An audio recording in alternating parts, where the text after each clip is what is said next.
आप मिले मिट गई मन की सभी चाह, आप मिले मिट गई मन की सभी चाह, खुशियों के गीत मिले मिटी आह आह, प्यास बुझी पाए हैं सागर अथाह, प्यास बुझी पाए हैं सागर अथाह, वाह बाबा वाह, वाह बाबा वाह, वाह बाबा वाह, वाह बाबा वाह, बाबा वाह, बाबा वाह, बाबा वाह, बाबा वाह, बाबा वाह, बाबा वाह, बाबा वाह, बाबा वाह।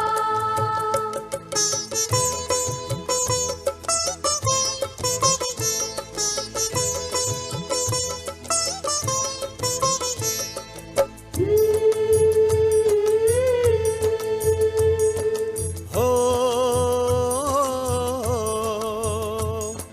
चुन चुन के मोती बनाई है माला, नैनों में अपने है हमको संभाला, चुन चुन के मोती बनाई है माला, नैनों में अपने है हमको संभाला, पलकों में प्रभु के है पाए पन्हा, पलकों में प्रभु के है पाए पन्हा, वाह बाबा वाह, वाह बाबा वाह, वाह बाबा वाह, वाह बाबा वाह, बाबा वाह, बाबा वाह, बाबा वाह, बाबा वाह, बाबा वाह, बाबा वाह, बाबा वाह, बाबा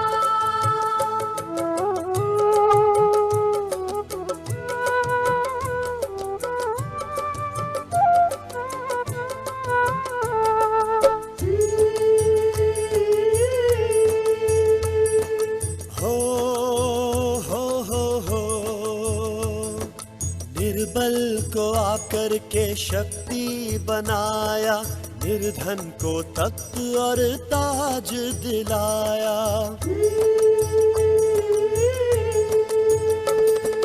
निर्बल को आकर के शक्ति बनाया, निर्धन को तख्त और ताज दिलाया, स्वर्ग का बनाते हैं हमें बादशाह, स्वर्ग का बनाते हैं हमें बादशाह, वाह बाबा वाह, वाह बाबा वाह, वाह बाबा वाह, वाह बाबा वाह, बाबा वाह, बाबा वाह, बाबा वाह, बाबा वाह, बाबा वाह, बाबा वाह, बाबा वाह, बाबा वाह।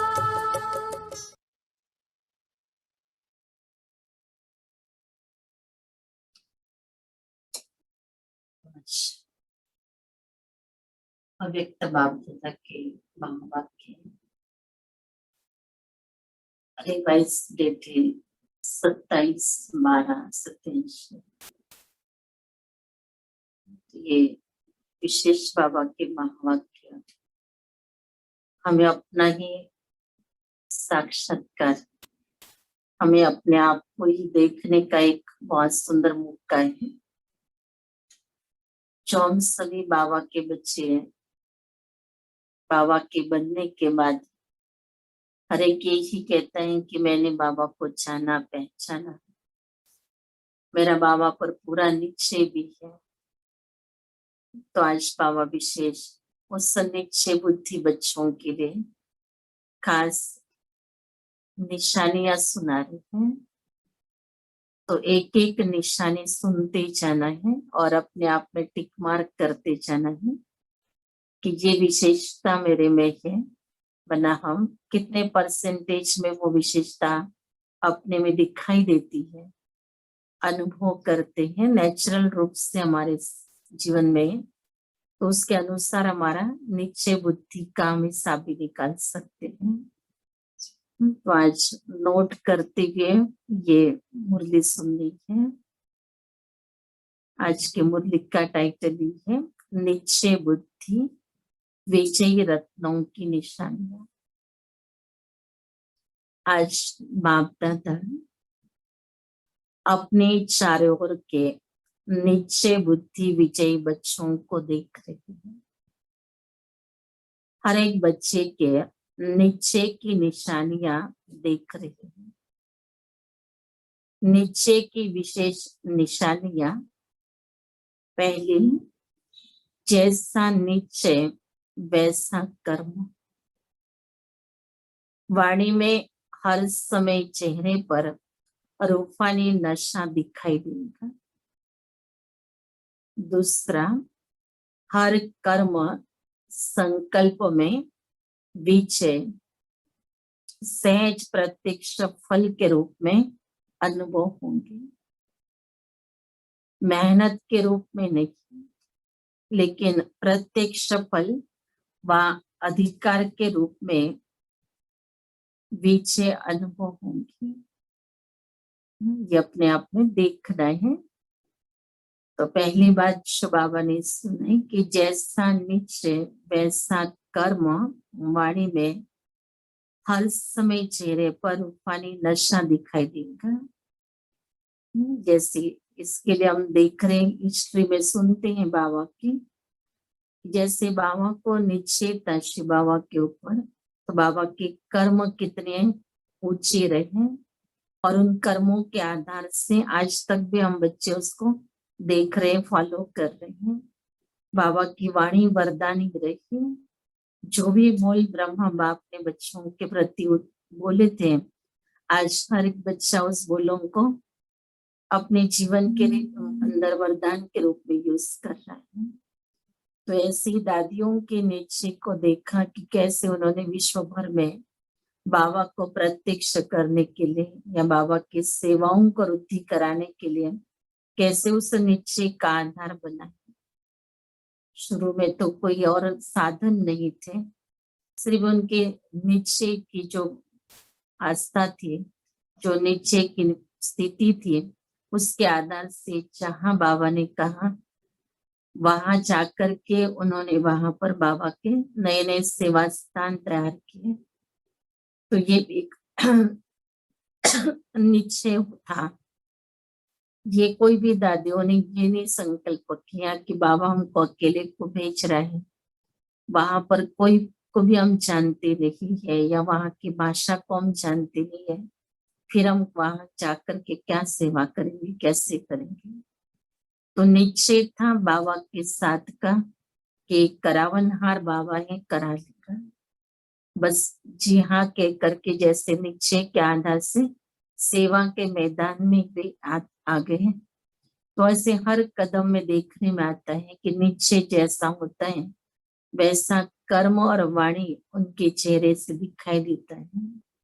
फिर सेकंड बात बाबा ने जो सुनाई कि हमारा हर कर्म संकल्प में विजय हो।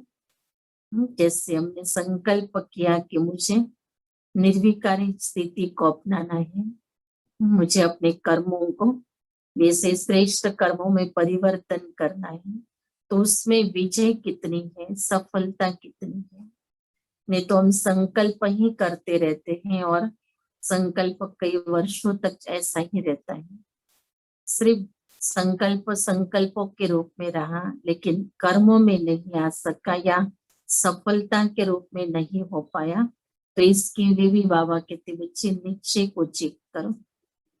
अगर निश्चय है तो आपने जो संकल्प किया तो उसमें विजय होनी ही है। उसमें बाबा ने कहा कोई मेहनत नहीं लगेगी आपको। जैसे बाबा का ज्ञान मिला और ये पता चला कि हमें अभी निर्विकारी जीवन जीनी है, तो कईयों को मेहनत लगी, कईयों को मेहनत भी नहीं लगी।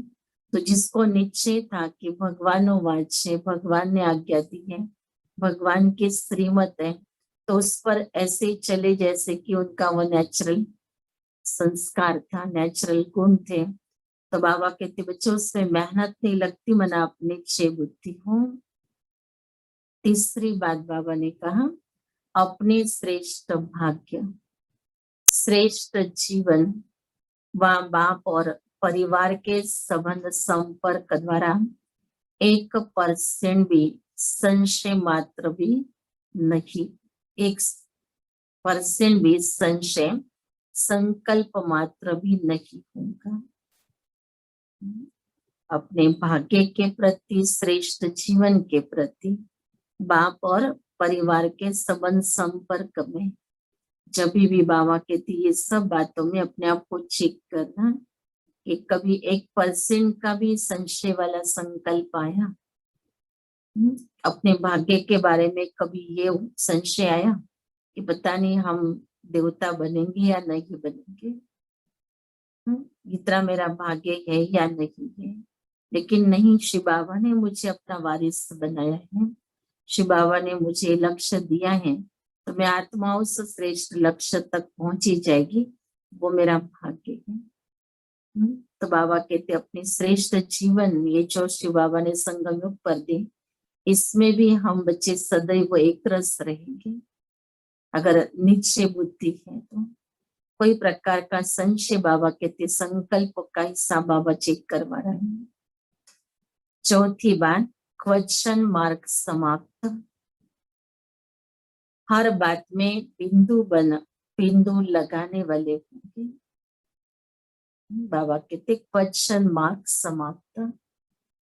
तो क्यों, क्या, कैसे, वैसे जो भी क्वेश्चन हमारे जीवन में उठते थे, बाबा कहते निश्चय बुद्धि बच्चों के अंदर वो क्वेश्चन मार्क बिंदु के रूप में चेंज हो जाएगा।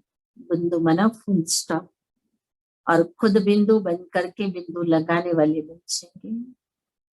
पांचवा, निश्चय बुद्धि हर समय अपने को बेफिक्र बादशाह सहज स्वतः अनुभव करेंगे, अर्थात बार बार स्मृति लाने की मेहनत नहीं करनी पड़ेगी। कईयों को बाबा के बनने के बाद भी कई प्रकार की फिक्रातें होती हैं, लेकिन जो निश्चय बुद्धि बच्चे हैं वो बेफिक्र बादशाह होते हैं। निश्चय के अंदर बाबा के कैसे बेफिक्र रह सकते हैं। जैसे कईयों को होता है ना कि हमारे बुढ़ापे में हमको कौन देखेगा, या फलाने समय पर हमको कौन लेकर मदद करेगा, तो ये बाबा मदद करेगा या बाबा संभालेगा, ये संकल्प अगर मन में नहीं है, मना निश्चय की कमी है। हमने कोई और सहारे अपने आप के लिए बनाए हैं शिव बाबा के मिलने के बाद, कि हमने ये सहारा वो सहारा बुद्धि में रखा है कि हमको इनकी मदद मिलेगी, उनकी मदद मिलेगी। तो बाबा कहते बाप के ऊपर निश्चय की कमी है। अगर निश्चय है तो बाप से तो बड़ा मददगारी संसार में और कोई नहीं है, बाप से तो अच्छी संभाल करने वाला इस संसार में कोई नहीं है। तो फिर देह और देह के संबंधों को फिर अपना करके उसके आधार से जीवन चलाने के लिए जो आज संकल्प मन में आता है, जो संगम के जीवन में संकल्प आता है, माना ये भी निश्चय की कमी है। बाबा कहते जिनको निश्चय वो बेफिक्र बादशाह रहते हैं कि अंत घड़ी तक बाबा मेरे साथ में है, अंतिम समय तक बाबा मेरी संभाल करेगा। बाबा ने कहा ना बच्चे, मैं तो आपको अंत में भी माखन से बाल निकलेगा इतना आराम से अपने साथ घर ले जाऊंगा। तो शिव बाबा के जो भी महावाक्य वायदों के हैं, हम बच्चों के लिए बाबा ने जो कामिज दी है वो तो वो निभाएगा। तो हमें उसके ऊपर निश्चय चाहिए। अगर जो निश्चय बुद्धि है वो बेफिक्र बादशाह होगा। तो मैं बादशाह हूँ ये कहने की मेहनत नहीं करनी पड़ेगी, लेकिन सदा स्थिति के श्रेष्ठ आसन व सिंहासन पर स्थित है ही। सिंहासन पर स्थित बाबा कहते परमानेंट, जैसे ऐसे नहीं कोई राजा को ये कहना पड़े कि ये तुम्हारा सिंहासन है, आप इस सिंहासन पर बैठो, कोई उसको बार बार ये स्मृति दिलाए, ऐसा तो नहीं करना पड़ता है ना। तो हम बच्चे भी बाबा के बनेंगे तो हम बेफिक्र बादशाह हो, तो उस बादशाह की स्थिति के श्रेष्ठ आसन पर अर्थात सिंहासन पर बाबा कहते अपने आप को सदा स्थित रखो। बाबा बैठा है। ये कितना अच्छा शब्द है कि कोई भी बात होती है तो अंदर से आता है बाबा बैठा है। तो जब बाबा बैठा है तो हमें कोई फिक्र नहीं है, हमें कोई चिंता नहीं है। और बाबा ने हमें बहुत सुंदर ही श्रेष्ठ आसन पर बिठा दिया है। जैसे लौकिक जीवन में कोई भी परिस्थिति प्रमाण स्थिति बनती है, चाहे दुख की चाहे सुख की, उस स्थिति की अनुभूति में स्वतः ही रहते हैं। बार बार मेहनत नहीं करते, मैं सुखी हूँ व मैं दुखी हूँ। बेफिक्र बादशाह की स्थिति का अनुभव स्वतः सहज होता है। अज्ञानी जीवन में परिस्थितियों के प्रमाण स्थिति बनती है, लेकिन शक्तिशाली अलौकिक ब्राह्मण जीवन में परिस्थिति प्रमाण स्थिति नहीं बनती है, लेकिन बेफिक्र बादशाह की स्थिति व श्रेष्ठ स्थिति बाप दादा के द्वारा प्राप्त हुई नॉलेज की लाइट माइट के द्वारा, याद की शक्ति के द्वारा, जिसको कहेंगे ज्ञान और योग की शक्तियों का वर्षा बाप द्वारा मिलता है। तो ब्राह्मण जीवन में बाप के वर्षे द्वारा व सदगुरु के वरदान द्वारा व भाग्य विधाता द्वारा प्राप्त हुए श्रेष्ठ भाग्य द्वारा स्थिति प्राप्त होती है। अगर परिस्थिति के अनुसार परिस्थिति के आधार पर स्थिति है तो शक्तिशाली कौन हुआ। कितनी अच्छी जीवन बाबा ने दे दी। बाबा के लिए शक्तिशाली अलौकिक ब्राह्मण जीवन। परिस्थितियों के प्रमाण स्थिति नहीं बनानी इसमें, लेकिन स्थिति के अनुसार परिस्थिति पर विजय प्राप्त करनी। तो वो है बेफिक्र बादशाह। तो अगर परिस्थिति के आधार पर स्थिति है तो शक्तिशाली कौन हुआ। परिस्थिति पावरफुल हो जाएगी और परिस्थिति के आधार पर स्थिति बनाने वाला कभी कभी भी अचल अडोल नहीं रह सकता है, क्योंकि आधार उसको परिस्थिति का बनाया उसने, और वो तो पराई की तरफ से आने वाली स्थिति है ना। अगर उसका आधार बनाएंगे तो हम अचल अडोल नहीं रह सकते हैं। दूसरे की स्थिति के ऊपर हम आधारित होकर के चलेंगे। वे उसका मूड ठीक हो तो वो ठीक है, मूड ठीक हो तो कार्य में सहयोग देंगे, या उनकी स्थिति में अगर खुशी है आनंद है ऐसा वातावरण है तो वो लोग खुश है। उनके पास भी कोई ऐसी परिस्थिति आ जाए जिसके आधार पर हम चल रहे हैं और वो और किसी के आधार पर चल रहे हैं, तो उनके आधार में अगर कोई गड़बड़ है तो उनकी परिस्थिति बिगड़ जाती है, और फिर उनके आधार से हम उनके आधार पर चल रहे हैं तो हमारी भी स्थिति अचल अडोल नहीं रहेगी। इसलिए बाबा ने कहा आधार ऐसा बनाओ जिसका और कोई दुनिया में आधार नहीं है। तो वो एक शिव बाबा ही है, उसका और कोई आधार नहीं है। हम बच्चे ही बाबा के लिए सब कुछ है। हम बच्चों के बिना बाप रह नहीं सकता है, हम बाबा के बिना रह ना सके, तो बाबा को ही हम अपना आधार बना लें, क्योंकि उसका कभी मूड बिगड़ता नहीं है, वो कभी नाराज नहीं होता है, या कोई परिस्थिति के वश होकर के वो अपने आप को हमको ये नहीं कह सकता है कि अब मुझे आपसे बात करने का दिल नहीं होता है, या आपको मदद करने के लिए अभी मेरा मूड नहीं है। तो शिव बाबा तो कभी ऐसा कहेंगे नहीं। लेकिन बाबा को ही अगर हम अपने जीवन को में ऐसा आधार बना देते हैं तो हर समय पर बाबा कहते आपकी जो स्थिति रहेंगी वो अचल और अडोल रह सकती है। इसलिए कोई व्यक्ति के आधार पर हमारा पुरुषार्थ न हो, लेकिन बाबा के साथ हमारी ऐसी बुद्धि की डोर जुड़ी हुई हो कि बस बाबा कहते हैं बच्चे कठपुतलियां बन जाओ। बाबा के हाथ में हमारी डोर है और बाबा हमको नचा रहा है, और बाबा जो नचाएगा, बाबा जो डांस करवाएगा हमें, वो तो बहुत याद और सेवा का बड़ा सुंदर डांस होगा।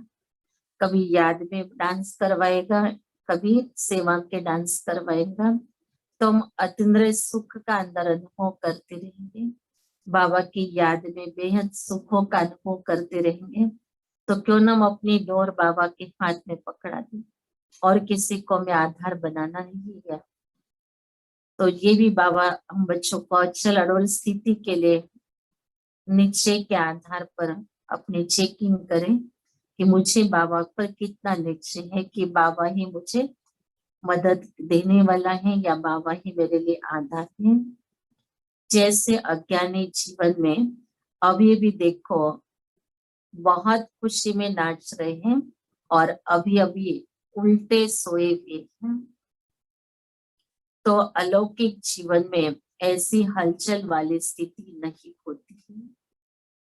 निश्चय बुद्धि वाले बच्चे बाबा कहते अपने अलौकिक जीवन में हलचल वाली स्थिति में कभी नहीं होंगे, परिस्थिति के आधार पर नहीं, लेकिन अपने वर्षे और वरदान के आधार पर, वह अपनी श्रेष्ठ स्थिति के आधार पर परिस्थिति को परिवर्तन करने वाला होगा।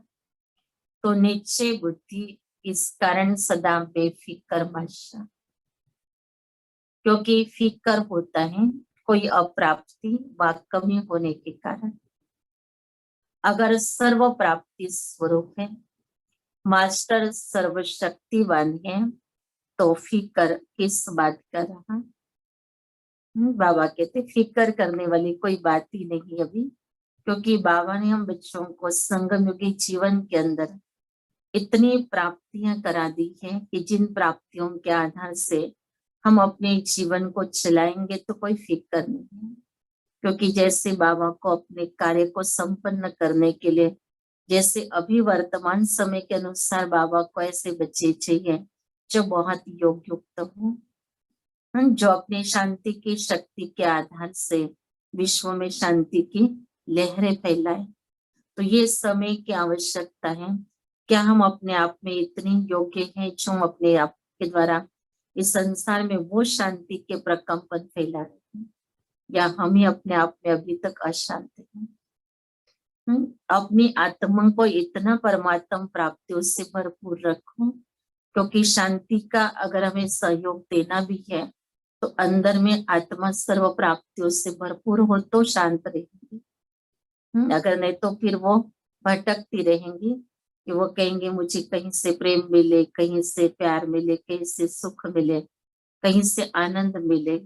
तो वो चीजें ढूंढने के लिए संसार में इधर उधर दौड़ेंगे। लेकिन अगर सर्व प्राप्तियां परमात्मा से की है, वही प्यार का सागर है, वही सुख का सागर है, और उसी के प्राप्तियों के अनुभवी आत्मा अब अपने मन को साइलेंस में ले जा सकते हैं, और वो शांति भरा मन, शांति भरी शक्ति इस संसार को देने के लिए बाबा के साथ हम मददगार बन सकते हैं। हर समय हमारे द्वारा बाबा को अलग अलग प्रकार का हमारा पाठ जो है वो बाबा हमारा इमर्ज करवाता है। कभी सेवा का वाचा का कराया, कभी मनसा का, कभी कर्मणा के द्वारा भी गुणों का दान करने का।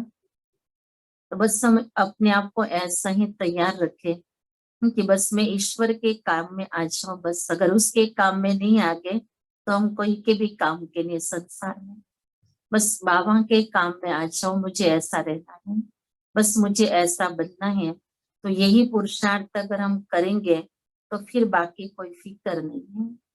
इतना तो मुरली में सुनते हैं कि बाबा ये भी कहता था कि बच्चे अगर कोई बहुत योग्य बच्चा है और सेवाएं बहुत सारी है, तो बाबा इसी बच्चे की योग्यताओं को देख करके उसकी नौकरी भी छुड़ा देगा और उसको सेवाओं में लगा देगा। और बाबा कहेगा बच्चे तुम्हारी परवरिश की जिम्मेवारी जो है वो बाप करेगा। हम तुम्हारे शिव बाबा के भंडारे से परवरिश होंगे। माना बाबा को चाहिए क्या? बाबा को ऐसे योग्य बच्चों की आवश्यकता है। बाबा कहता है कि बच्ची वो योग्यता है, तुम बच्चे अपने अंदर इमर्ज करो। बाबा हम बच्चों को सारी योग्यताओं का ज्ञान दे चुका है कि बाबा को कैसे बच्चे चाहिए। तो वही हम अपने आप के अंदर अगर इमर्ज करेंगे तो हम बाबा के मददगार भी बनेंगे, बाबा के सदैव प्यार के पात्र भी बनेंगे। प्राप्तियों से भरपूर आत्मा ही संसार को कुछ दे सकती है।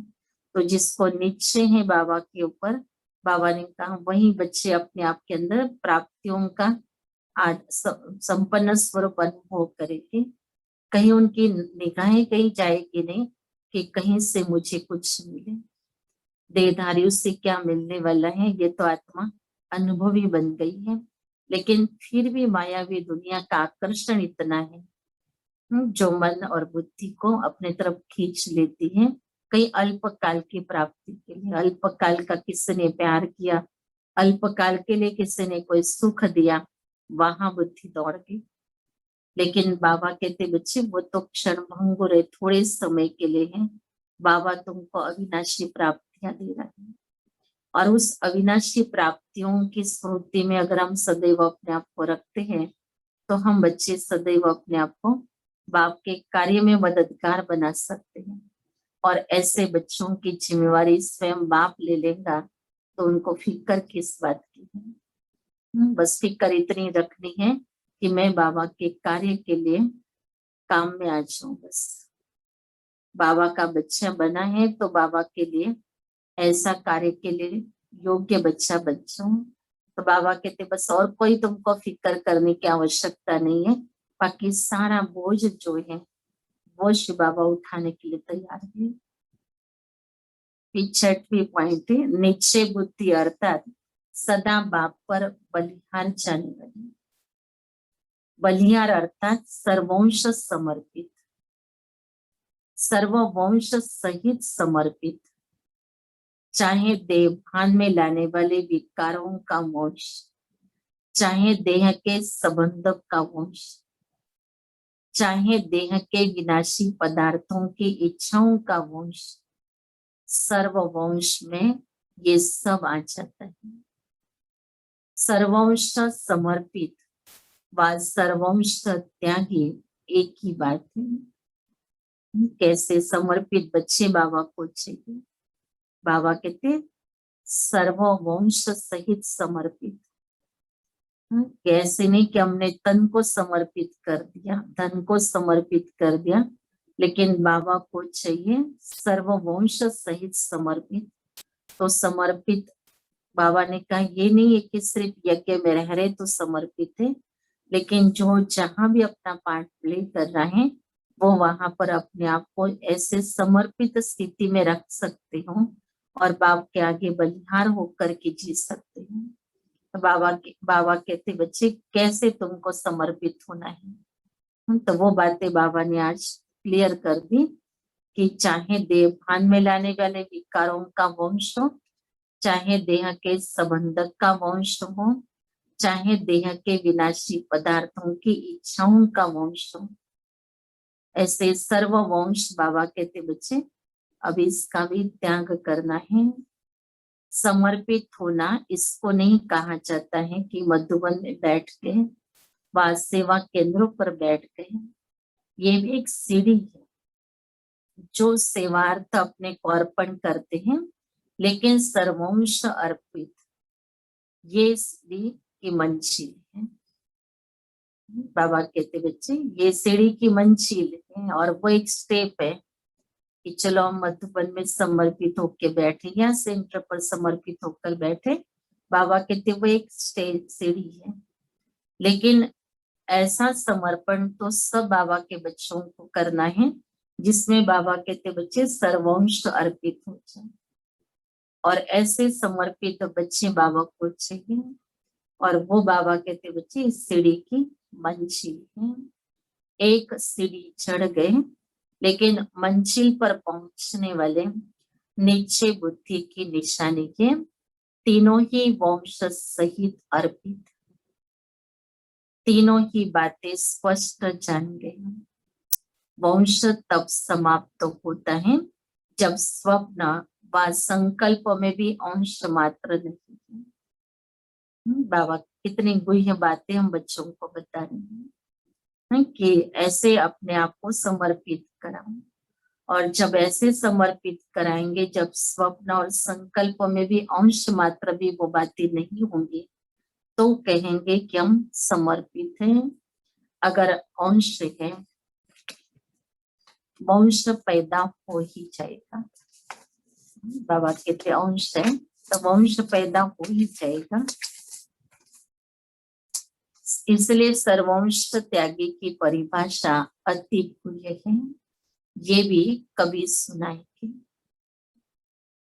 सातवीं बात है, निश्चय बुद्धि सदा बेफिक्र निश्चिंत होगा। हर बात में विजय प्राप्त होने के नशे में निश्चित अनुभव करेगा। तो निश्चय, निश्चित और निश्चिंत ये हर समय अनुभव कराएगा। कितनी अच्छी बात है। बाबा की भाषा भी बाबा की बहुत सुंदर है कि निश्चय निश्चिंत कराएगा, ना कोई प्रकार का फिक्र चिंता उसको नहीं रहेगा।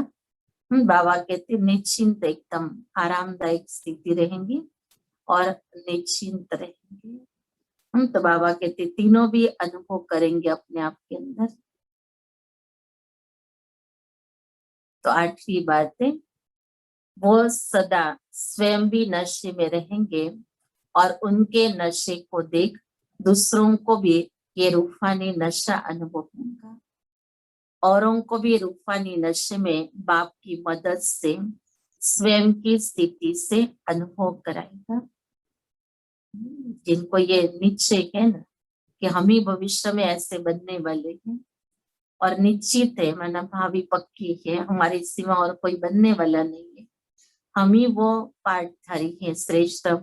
अब खुद ऐसे अनुभव में रहने वाले बच्चे बाबा कहते ऐसे नशे में रहेंगे कि उनके नशे को देख करके दूसरों को भी रूहानी नशा चढ़ जाएगा। उनके बोल में भी नशा, उनके कर्मों में भी नशा। तो वो बाबा कहते बहुत अच्छी स्वयं की स्थिति अनुभव कराएंगे दूसरों को भी। निश्चय बुद्धि की व रूहानी नशे में रहने वाले के जीवन की विशेषता क्या होगी? पहली बात, अब बाबा इस टॉपिक पर बता रहे हैं कि निश्चय बुद्धि और रूहानी नशे में रहने वाले बच्चों की विशेषताएं क्या होगी। तो जितना ही श्रेष्ठ नशा उतना ही निमित्त भाव हर जीवन के चरित्र में होगा। निमित्त भाव की विशेषता के कारण निर्माण बुद्धि, बुद्धि पर ध्यान देना। जितनी निर्माण बुद्धि होगी उतना निर्माण करते रहेंगे। नव निर्माण कहते हो ना, तो नव निर्माण करने वाली बुद्धि होगी। निमित्त भाव की विशेषता को अपनाने वाले को कितना बड़ा वरदान है बाबा का, कि बाबा कहते बच्चे आपकी बुद्धि निर्माण बुद्धि होगी। तो कि और उस निर्माण बुद्धि के द्वारा जिस बुद्धि में कोई भी प्रकार की ऐसी इच्छाएं नहीं, अशुद्ध इच्छाएं नहीं होंगी कि मुझे मान मिले, अपमान होवे, ये सब बातों से परे स्थिति है। और वो स्थिति में रहने वाला नव निर्माण करेगा, कुछ नया तैयार करेगा, कुछ नए को जन्म देगा, कुछ नई खोज करेगा। तो बाबा कहते बच्चे नए विश्व के लिए, नव निर्माण के लिए उसकी बुद्धि चलेगी। तो निर्माण भी होंगे, नव निर्माण भी करेंगे। जहां ये विशेषताएं हैं उसको ही कहा जाता है निश्चय बुद्धि विजय। निमित्त, निर्माण और निर्माण। बाबा कहते ये तीन बातें, निमित्त, निर्माण और निर्माण। तो ये तीन शब्द बाबा के याद रखना। निश्चय बुद्धि की भाषा क्या होगी? निश्चय बुद्धि की भाषा में सदा मधुरता तो कॉमन बात है, लेकिन उदारता होगी। उदारता का अर्थ है सर्व आत्माओं के प्रति आगे बढ़ाने की उदारता होगी। पहले आप, मैं में नहीं। उदारता अर्थात दूसरे को आगे रखना।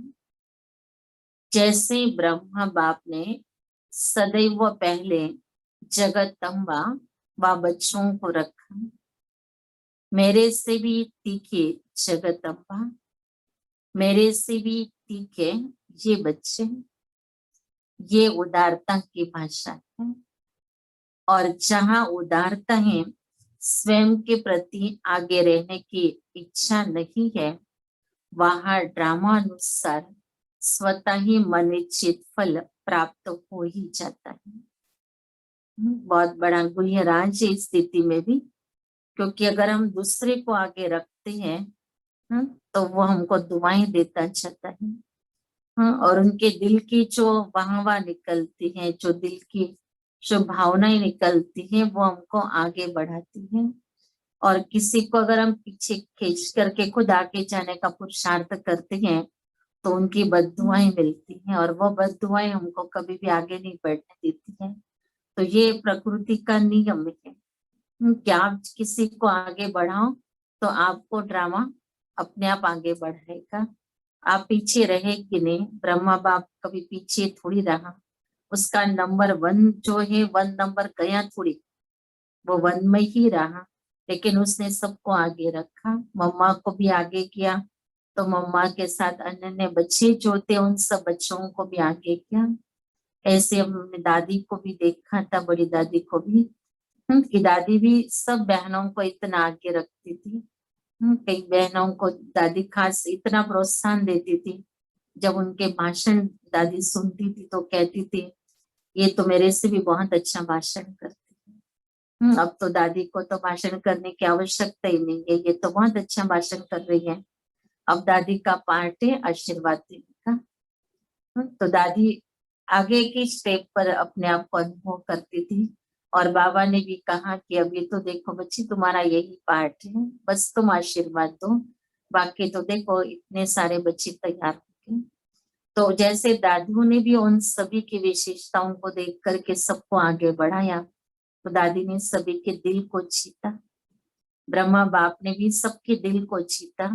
तो ये बाबा कहते बच्चे, ये उदारता होती है, ये उदारता का एग्जाम्पल है कि कैसे हम दूसरों को आगे रखते हुए सबकी शुभकामनाओं का बल हमको मिलता है, तो ड्रामा हमको भी मनिश्चित फल दे देता है।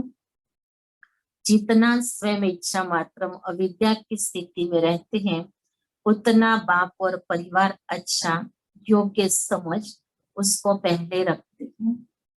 बाबा कहते सारा परिवार भी उसको योग्य समझता है कि नहीं, ये हमको सभी को बहुत आगे रखते हैं, या हमारे लिए इनके लिए उनके मन में बहुत शुभकामनाएं हैं, ये हमको सदैव उन्नति के शिखर पर देखना चाहते हैं। तो परिवार ऐसी आत्मा को ही योग्य समझकर उसको ही कहते हैं कि ये तो पहला स्थान तो आपका है। बाबा कहते ऐसे ही तो राजाई में राजाओं को चुना जाएगा ना। तो राजाओं को भी ऐसे ही सेलेक्ट करेंगे कि जब सभी कहेंगे कि ये राजा हमारे लिए योग्य है, ऐसा राजा आपको चाहिए, और वो फिर राजा बन सकता है। तो बाबा कहते ऐसे यहाँ पर भी ऐसे योग्य बन जाओ जो सभी आपके लिए कहें कि हाँ इनको ही आगे रखना है। यही सब इतने हमको सभी को आगे रखते, लेकिन इनकी विशेषता खुद की है कि ये कार्य, ये पद, ये इनके लिए हो सकता है। तो बाबा कहते हैं कि बच्चे ये दुआएं लेने का रास्ता है। शुभ भावना शुभकामना जमा करने के लिए उदारता की बहुत आवश्यकता है। तो ऐसे उदार चित्त वाले बन जाओ। तो पहले आप मन से कहने वाले पीछे रह नहीं सकते हैं। वो मन से पहले आप कहता तो सर्व द्वारा पहले आप हो ही जाता है। लेकिन बाबा ने अंडरलाइन करवाया कि मन से कहने वाला चाहिए। मन में हो कि मैं आगे हूँ, और मुख से कहे कि नहीं आप आगे हो जाओ, आप ये कर दो, या आपको ये स्थान। लेकिन बाबा ने कहा बच्चे, मन से कहने वाला ही पीछे नहीं रह सकता है। कोई सिर्फ मन से कहेगा नहीं या मुख से कहेगा तो उसको वो वरदान बाबा का लागू नहीं हो सकता है। तो वो मन से पहले आप कहते हैं तो सर्व द्वारा पहले आप हो ही जाता है, लेकिन इच्छा वाला नहीं। तो नीचे बुद्धि की भाषा सदा उदारता वाली भाषा, संतुष्टता की भाषा, सर्व के कल्याण की भाषा, ऐसे भाषा वाले को कहेंगे नीचे बुद्धि विजयी। नीचे बुद्धि तो सभी को ना, क्योंकि नीचे ही फाउंडेशन है। लेकिन जब परिस्थितियों का, माया का, संस्कारों का, भिन्न भिन्न स्वभावों का तूफान आता है, तब मालूम पड़ता है नीचे का फाउंडेशन कितना मजबूत है। बाबा इसी बीच बीच में परीक्षा भी तो देखेगा। तो कभी बाबा कहते कोई ऐसी परिस्थिति आएगी, चाहे कोई दुनिया के अंदर कोई मित्र संबंधियों के पास या कहीं पर भी या खुद के पास, जब कोई परिस्थिति आएंगी तो भी नीचे की कमी हो जाएगी। फिर उस समय पर बुद्धि में आएगा अरे इसमें तो हमको मदद करना चाहिए, तब बाबा को भी भूल जाएंगे और पहले उन देह और देह के संबंधों को याद करके उनके साथ अपना मदद का हाथ बांटेंगे। ये नहीं याद आएगा कि बाबा उनके लिए भी बैठा है, बाबा उनको भी संभालेगा, बाबा उनको भी शक्ति देगा। नहीं, उस समय पर सोचते वो मेरे को करना है, तो बाबा कहता है करो, फिर तुमको करना है तो। फिर बाबा कहते दूसरा प्रकार का माया भी उथल पाथल लाती है, पुराने संस्कारों को बाहर निकालती है। जब खुद के संस्कार बाहर निकल रहे तो सामने वाले की भी संस्कार बाहर निकलते, फिर संस्कारों का टक्कर होता है। जब आपने अपनी गठरी खोली तो सामने वाला चुप तो बैठेगा नहीं, वो भी उससे बढ़कर है, वो अपनी गठरी खोलेगा, वो कहेगा तुम्हारे पास ये माल है तो मेरे पास भी ये माल है, तो वो पुराने संस्कारों की गठरी खुल जाती है। तो उस समय पर तो सारी रूहानियत समाप्त हो जाती है और उस समय पर तो पूरी जैसी अज्ञानी आत्माएं व्यवहार करती है, बोल बोलते उस प्रकार से उनका वो पाठ चलता है। तो ऐसा पाठ बचाने के बाद उनको स्वयं को ही लज्जा आती है, तो फिर कहीं बाबा से दूर भी हो जाते हैं। तो बाबा कहते कई प्रकार के ऐसे पेपर आते हैं और ये पेपर तो आगे आने वाले भी, जिसके लिए कहा भी गया ना कि झाड़ हिलेगा, तो ये झाड़ हिलेगा माना ऐसी छोटी छोटी बातें हैं। तो यही अपने स्वभाव, अपने संस्कार, अपना ही जो हमने संभाल के रखा हुआ है पुराने गठरी, वो खुलेंगे और उसके बाद सारी बातें बाहर आएगी। इसलिए बाबा बच्चों को कहता है कुछ भी गठरियां रखो नहीं अपने पास। एक बार बाबा ने खास माताओं से रुझान कर रहे थे, बाबा ने कहा देखो माताओं को ना अपनी गठरी बनाने की आदत है और गठरी में कुछ ना कुछ छिपा कर रख देती है। तो बाबा ने कहा अगर वो गठरी रखी बना करके तो अंत में वो गठरी परेशान कर देंगे, तो कोई भी ऐसे गठरी नहीं बना के रखो। वो तो सब कुछ बाबा कहते बच्चे समय के पहले अपना संकल्प समय सब कुछ सफल कर दो, जो कुछ भी है वो अभी अगले जन्म के लिए, अगले सफर के लिए हमें सब काम में आने वाला है। उसकी विधि बाबा ने बता दी कि संगम पर आप उसको कार्य में लगा दो, हम तो भविष्य के लिए वो हमको मदद करेगा। अगर भविष्य में चाहिए तो, अगर नहीं चाहिए तो फिर भले सब कुछ है विनाश के अंदर, तो सब खत्म होने वाला ही है ना, इस जन्म में यूज करेंगे ना अगले जन्म के लिए वो मिलने वाला है कुछ, वो तो विनाश की ज्वाला उसको खत्म करेंगी। इसलिए बाबा कहता है कि बच्चे अपने आप को चेक करो कि समय पर मेरे संगमयुग के संस्कारों को मर्ज करके पुरुषार्थ कर रहे हैं, या थोड़ा भी अंश मात्र में भी कोई ऐसा पुराना संस्कार समय परिस्थिति बदल जाती है तो इमर्ज हो जाता है। तो बाबा इसका भी पेपर कहते बच्चे आएगा, भिन्न भिन्न स्वभावों का तूफान आता है। फिर उस समय पर बाबा को छोड़ के जाने का भी संकल्प आता है। जैसे इस पुरानी दुनिया में भिन्न भिन्न प्रकार के तूफान आते हैं ना, कभी वायु का, कभी समुद्र का, ऐसे यहाँ भी भिन्न भिन्न प्रकार के तूफान आते हैं। तूफान क्या करता है, पहले उड़ाता है फिर फेंकता है। तो ये तूफान भी पहले तो अपनी तरफ मौज में उड़ाता है, अल्पकाल के नशे में ऊंची ले जाता है, क्योंकि माया भी जान गई ना कि बिना प्राप्ति ये मेरी तरफ होने वाले नहीं है। बाबा सारा माया का प्लान बच्चों को बता देता है कि जब माया का तूफान आता है तो वो उड़ाता है, पहले उड़ाता है माना बहुत प्राप्तियां दिखाता है कि अच्छा ये प्राप्ति मिलेगी, वो प्राप्ति मिलेगी। तो जैसे वो प्राप्तियों को अल्पकाल के लिए देखते हैं और फिर उसके पीछे भागते हैं। इसलिए बाबा कहता है कि बच्चे वो सब विनाशी चीजें हैं और उस विनाशी चीजें अल्प आज है कल नहीं ही होंगी, व्यक्ति भी आज है कल नहीं होगा, लेकिन अल्पकाल की मौज बाबा कहते माया आपको ऐसी दिखाती है, ऐसी उस मौज में उड़ा देती है कि जैसे होश ही उड़ जाता है। बाबा मेरा है या मैं बाबा का हूँ वो भी होश नहीं रहता उस घड़ी, और उस मौज में उड़ के चले जाते उस दुनिया में। और उस दुनिया में वो कितने दिन नशा चलेगा, बाद में तो वो ठंडा हो ही जाता है, क्योंकि वो तो प्राप्ति आई तूफान के रूप में आई हुई थी, अल्पकाल के लिए आई थी, और बाद में बाबा कहते फिर वो फेंक देता है। तो ऐसे तो प्रैक्टिकल में कईयों की जीवन ऐसी माया के कारण ऐसे हालतों में आज भी देख रहे हैं कि पहले उड़े फिर बाद में फेंके भी गए। तो बाबा कहते हैं ये तूफान भी पहले तो अपनी तरफ मौज में उड़ाता है, अल्पकाल के नशे में ले जाता है, क्योंकि माया भी जान गई ना कि बिना प्राप्ति ये मेरी तरफ होने वाले नहीं है।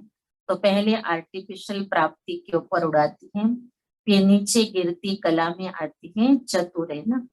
तो नीचे बुद्धि की नजर त्रिनेत्री होती है, तीसरे नेत्र से तीनों कालों को देख लेते हैं, इसलिए कभी धोखा नहीं खा सकते हैं। तो नीचे की परख तूफान के समय होती है।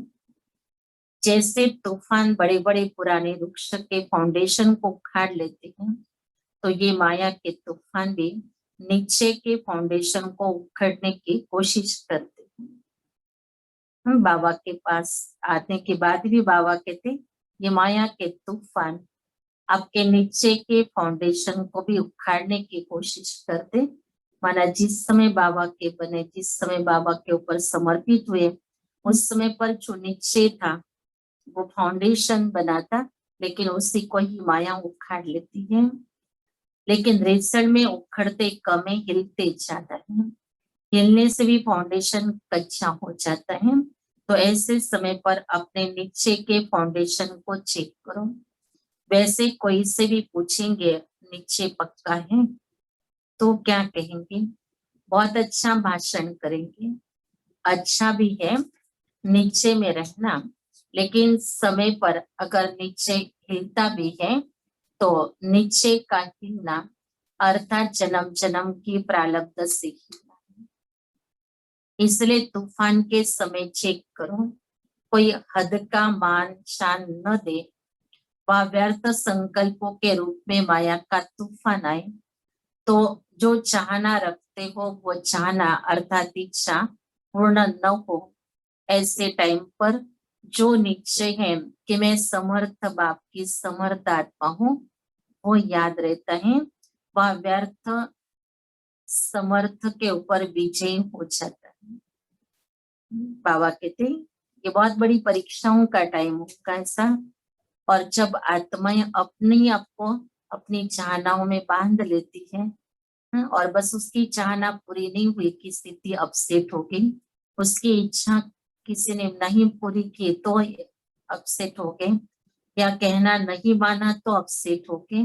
तो बाबा कहते बच्चे ऐसी स्थिति में रहने वालों को तो माया अच्छी तरह से फाउंडेशन को हिला देगी। ये तो नहीं है ना कि हम बाबा के बने हैं तो सारी दुनिया कोई हमारी इच्छाओं को पूरी करेगी। बाबा कहते हैं आपको अपनी इच्छाओं को अपनी चाहनाओं को भी समाप्त करना है अभी। अब जो समय के अनुसार जो सहयोग हमको देना है वो सहयोग बाबा के कार्य में हमको देना है, बाकी ये नहीं कि मुझे ऐसा सबका सहयोग मिले और तब मैं खुशनुमा जीवन में रहूं। लेकिन बाबा कहते बच्चे इसके ये भी पेपर बंद करके आएंगे कि मेरी बात नहीं मानी, मेरी चाहना पूरी नहीं की। समर्थ के बच्चे अपने को कमजोर आत्मा अनुभव करेगा, दिल शिकस्त हो जाएंगे। इसलिए कहते हैं कि तूफान के समय चेक करो, हद का मान शान मैंपन रूफानी शान से नीचे ले आता है। हद की कोई भी इच्छा मात्रम अविद्या के नीचे से नीचे ले आती है। तो नीचे का अर्थ ये नहीं है कि मैं शरीर नहीं, मैं आत्मा हूँ, लेकिन कौन सी आत्मा हूँ, वो नशा, वो स्वमान समय पर अनुभव हूँ, इसको कहते हैं निश्चय बुद्धि विजय। कोई पेपर है ही नहीं और कहे मैं तो 5वीं ऑनर हो गया, तो कोई उसको मानेगा? पेपर ही नहीं दिया तो उसको कैसे कोई मानेगा कि ये 5वीं ऑनर हो गया? बाबा कहते पेपर पहले देना पड़ेगा तब रिजल्ट आएंगे। सर्टिफिकेट चाहिए ना।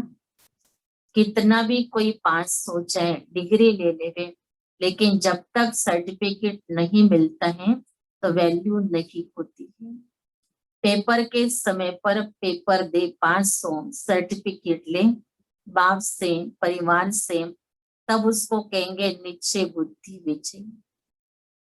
बाबा कहते सर्टिफिकेट लेने होंगे 5वीं ऑनर के लिए, बाप से भी परिवार से भी।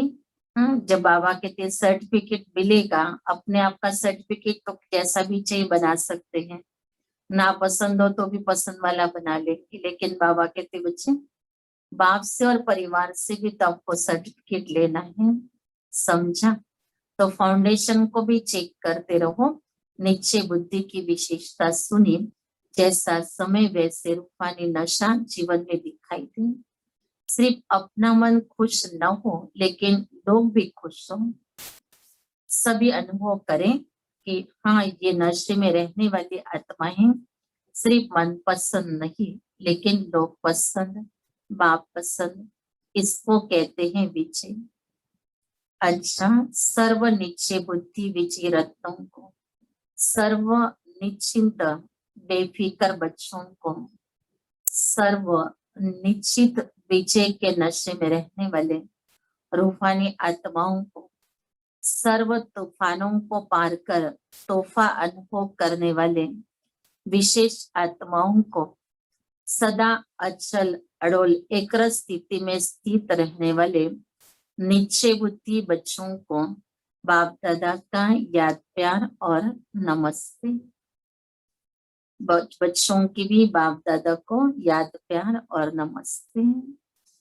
वे विदेशी भाई बहनों से बाप दादा की मुलाकात, अपने को समीप रत्न अनुभव करते हो। समीप रत्न की निशानी क्या है? वो सदा सहज और स्वतः ज्ञानी तू आत्मा, योगी तू आत्मा, गुण मूर्त सेवाधारी अनुभव करेंगे।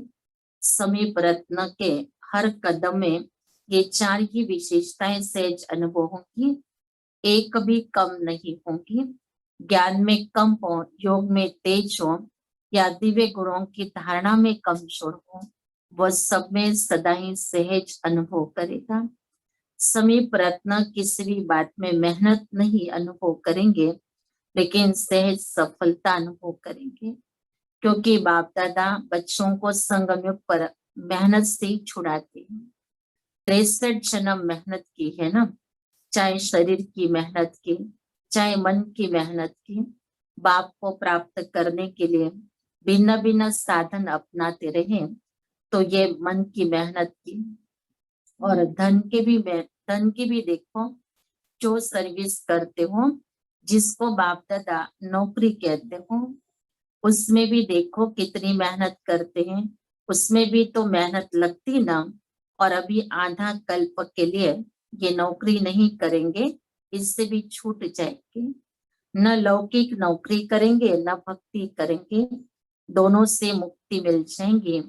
अभी भी देखो, चाहे लौकिक कार्य करते भी हो, लेकिन ब्राह्मण जीवन में आने से लौकिक कार्य करते हुए भी अंतर लगता है। अभी ये लौकिक कार्य करते भी डबल लाइट रहते हैं। क्यों? क्योंकि लौकिक कार्य करते भी ये खुशी रहती है कि ये कार्य अलौकिक सेवा के निमित्त कर रहे हैं। अपने मन की तो इच्छाएं नहीं है, तो जहाँ इच्छा होती है वहां मेहनत लगती है। लेकिन ये तो बाबा की श्रीमत है, इसलिए बाबा कहते हैं आपको मेहनत नहीं महसूस होती है, अभी निमित्त मात्र करते हो, क्योंकि मालूम है कि तन मन धन तीनों लगाने से एक का पदम गुणा अविनाशी बैंक में जमा हो रहा है। फिर जमा किया हुआ खाते रहेंगे। पुरुषार्थ से योग लगाने का, ज्ञान सुनने सुनाने का, इस मेहनत से भी छूट जाएंगे। कभी कभी क्लासेस सुनकर थक जाते हैं ना, वहां तो लौकिक राजनीतिक पढ़ाई भी जो होंगी ना, वो भी खेल खेल में होंगी। सत्यों में बाबा कहते हैं ऐसी पढ़ाई बोर करने वाली नहीं होंगी। यहाँ तो स्टूडेंट थक जाते हैं, कितनी क्लासेस कितनी पढ़ाई होती है। बाबा वहां की पढ़ाई याद दिला रहे हैं, तो वो भी खेल खेल में होंगे। इतनी किताबें नहीं याद करने पड़ेंगे, सब मेहनत से छूट जाएंगे। कईयों को पढ़ाई का भी बोझ होता है। संगम युग पर मेहनत से छूटने के संस्कार भरते हो ना। चाहे माया के तूफान आते भी है, लेकिन माया से विजय प्राप्त करना भी एक खेल समझते हो, मेहनत नहीं। खेल में भी क्या होता है, जीत प्राप्त करना होता है ना, तो माया से भी विजय प्राप्त करने का खेल करते हो। खेल लगता है या बड़ी बात लगती है, जब मास्टर सर्वशक्तिमान स्टेज पर स्थित होते हो तो खेल लगेगा। और ये चैलेंज करते हो कि आधा कल्प के लिए विदाई लेकर जाऊं, तो विदाई समारोह मनाने आती है, लड़ने नहीं आती है। विजय रत्न हर समय हर कार्य में विजय विजय हो ना। तो बच्चों ने किसी ने हाँ जी कहा, तो वहां जाकर भी हाँ जी करना। फिर भी अच्छे बहादुर हो गए। पहले थोड़े जल्दी घबरा जाते थे, अभी बहादुर हो गए, अभी अनुभवी हो गए, तो अनुभव की अथॉरिटी वाले हो गए।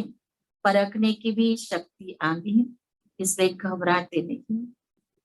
अनेक बार के विजयी थे और रहेंगे, यही स्मृति सदा रखना है। अच्छा, फिर बाबा ने विदाई के समय दादियों से मुलाकात की। दादी जानकी जी बम्बई से 3-4 दिन का चक्र लगा कर आई थी, तो बाबा को सुना रही थी। अभी से ही चक्रवर्ती बन गई। अच्छा है, यहाँ भी सेवा है, वहां भी सेवा की। यहाँ रहते भी सेवा करते और जहाँ जाते वहां भी सेवा हो जाती है। सेवा का ठेका बहुत बड़ा लिया है। बड़े ठेकेदार हो ना, छोटे छोटे ठेकेदार तो बहुत है, लेकिन बड़े ठेकेदार को बड़ा काम करना पड़ता है। कि दादी ने कहा बाबा आज मुरली सुनते हुए बहुत मजा आया, तो बाबा ने कहा है ही मजा। अच्छा है, आप लोग कैच करके औरों को क्लियर कर सकते हो। सभी तो एक जैसे कैच नहीं कर सकते है ना। जैसे जगदम्बा मुरली सुनकर क्लियर करके सहज करके सभी को धारण कराती रही, ऐसे आप भी निमित्त हो। कई नए नए तो समझ भी नहीं सकते हैं, लेकिन बाप दादा सिर्फ सामने वाले को नहीं देखते, जो बैठे हैं सभा में इन्हें ही नहीं देखते, सभी को सामने रखते हैं। फिर भी सामने अनन्य होते हैं तो उन्हों के प्रति निकलता है। आप लोग तो पढ़ करके भी कैच कर सकते हैं। अच्छा, फिर वरदान है, व्यर्थ की लीकेज को समाप्त कर समर्थ बनने वाले कम खर्च बाला नसीब हो। संगम युग पर बाप दादा के द्वारा जो भी खजाने मिले, खजाना देने वाला तो स्वयं बाप दादा है, उन सर्व खजानों को व्यर्थ जाने से बचाओ तो कम खर्च वाला नशीन बन जाएंगे। व्यर्थ से बचाव करना अर्थात समर्थ बनना। जहां समर्थी है वह व्यर्थ जाए, ये हो नहीं सकता है। अगर व्यर्थ की लीकेज है तो कितना भी पुरुषार्थ करो, मेहनत करो, लेकिन शक्तिशाली बन नहीं सकते हैं। इसलिए लीकेज को चेक कर समाप्त करो तो व्यर्थ से समर्थ हो जाएंगे। स्लोगन है, प्रवृत्ति में रहते संपूर्ण पवित्र रहना, यही योगी व ज्ञानी तो आत्मा की चैलेंज है। बाबा ने आज इस मुरली को अच्छी तरह से समझने के लिए भी कहा कि बच्चे अच्छी तरह से इसको समझने की कोशिश करो। कई बच्चे समझ पाते, कई बच्चे नहीं भी समझ पाते हैं, लेकिन बाबा कहते बच्चे ये बार बार अगर अध्ययन करते पढ़ते हैं तो समझ में आ जाएगा कि बाबा हमें क्या कहना चाहता है। हमारे यहाँ कैसा नीचे का चार्ट बाबा के सामने दिखाई देता है, और उस निश्चय के चाल चलन हमारी बाबा देखता भी है और उसके अनुसार बाबा में रिजल्ट भी देता है, क्योंकि ये रिजल्ट सुनने के बाद हम अपने फाइनल एग्जाम में तो अपने आप को पास करने के लिए अभी कुछ चेंजेस करना हो तो कर सकते हैं। इसलिए टीचर हमको हमारी पढ़ाई का साक्षात्कार हमको करा देता है कि आप कैसे कहाँ तक पहुंचे हुए हैं, अभी कितना बाकी है सफर, हमारा लक्ष्य के तक पहुंचना है, ब्रह्मा बाप समान बनना है। तो ब्रह्मा बाप कैसे निश्चय बुद्धि था, तो क्या वैसा निश्चय हमारा बना हुआ है? कोई क्वेश्चन नहीं। बाबा के इस वाक्यों में नहीं क्वेश्चन, बाबा ने दी भी ये संगम की लाइफ, इसमें भी कोई क्वेश्चन नहीं, कोई संशय नहीं। बस बाबा ने जो ज्ञान दिया ड्रामा का, उसमें भी कोई संशय नहीं। किसी भी प्रकार का संशय रहित जीवन हमारा, ऐसा इस ज्ञान मार्ग में मौजों का जीवन है। बस बाबा कहते बिंदु बनो और बिंदी लगा दो। तो ये आज के मुरली का सार आपको बुद्धि में रखना है और वो स्थिति का अनुभव करना है। ओम शांति। आज वैसे अखंड भट्टी भी चल रही है स्पार्क की तरफ से, तो आप सभी भी उस टाइम टेबल के हिसाब से आज विशेष योग करेंगे और उस योग का सहयोग विश्व की सभी आत्माओं को हमारे द्वारा मिले। ये परमात्म कार्य में हमारा बहुत बड़ा सहयोग है। ये तो हम सभी अपना समय सफल करेंगे, अपने आप को भी उसके बहुत सुंदर स्थितियों का अनुभव कराएंगे। तो ये जो बीच में 1-1 घंटे का योग चल रहा है, उसमें आप अपना समय दे करके जरूर बैठ करके योग करने की कोशिश करना, क्योंकि हमें इस समय पर परमात्मा इस बड़े कार्य के लिए और विश्व के अंदर जो दुखी आत्माएं अपने भाई बहन बहुत दुख में है, उन सभी विश्व की आत्माओं को भी हमें शांति की शक्ति का अनुभव दिलाना है, उनको एकदम शांत कर देना है कि सारे दुख वो लोग भूल सके। तो इसके लिए हमें विशेष आज सारा दिन अंतर्मुखी भी रहना है और अपनी तपस्या भट्टी का लक्ष्य रख करके आज सारा दिन अपने आप में चिंतन मनन करते हुए पुरुषार्थ में लगन में मगन हो जाना है। ओम शांति।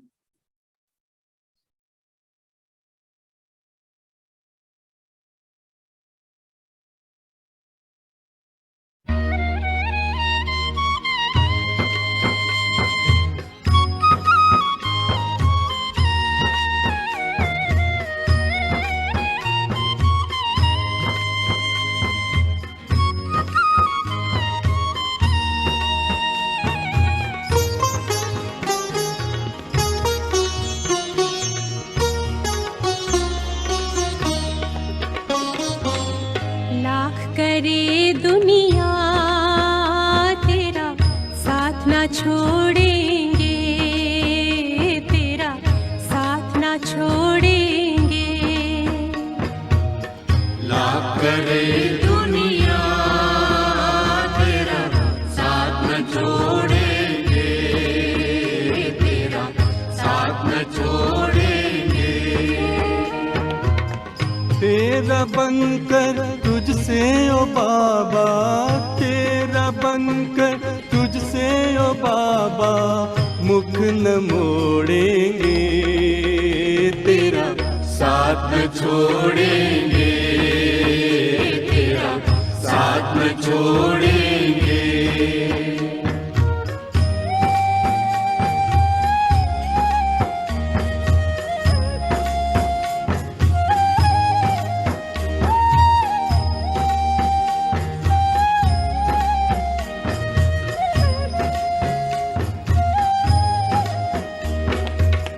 तुम ही तो मात पिता बंधु हो, खुदा दोस्त तुम ही साथी। तुम ही तो मात पिता बंधु हो, खुदा दोस्त तुम ही साथी। तेरे संग सदा हम ऐसे जैसे दीपक में बाती।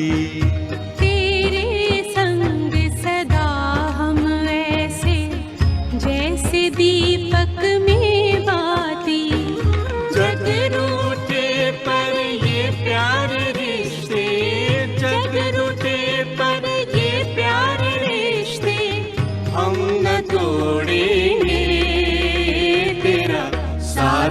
छोड़ेंगे